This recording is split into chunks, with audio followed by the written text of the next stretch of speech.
Okay, part 2 of this Dodge Durango 4.7 liter.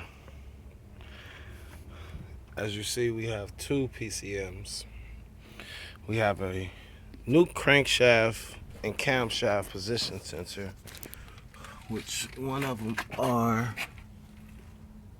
right there, and the other one is right there. You see it shiny.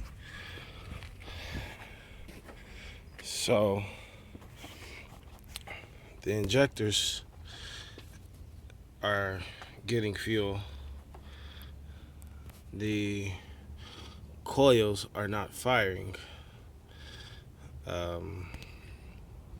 When I crank it,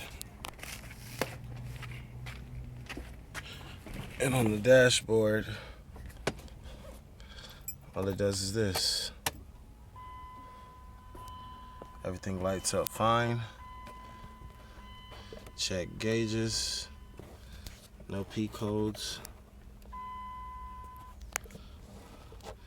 Then, when I do this 3 times,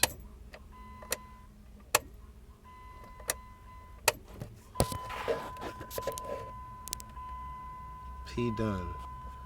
Sorry about the glare, but it says P done. And this comes on. And it says check gauges, but I don't know what it could be. All the grounds are there. Then this morning I just found this ground wire. I was hooked up to the firewall. I changed that. It was cut some